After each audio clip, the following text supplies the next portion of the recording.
Hear the sound of music drifting in the aisles. The elevator Prozac stretching on for miles. The music of the future will not entertain. It's only meant to repress and neutralize your brain.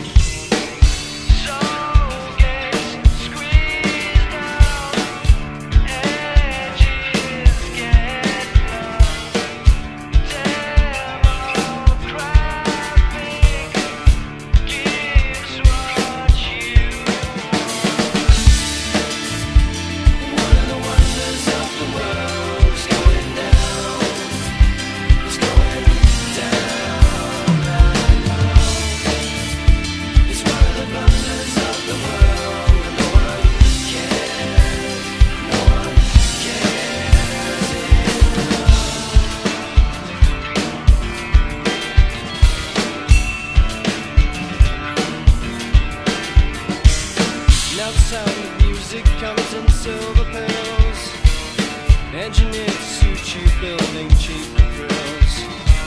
The music of rebellion makes you wanna rage, but it's made by millionaires who are nearly twice your age.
Of the world.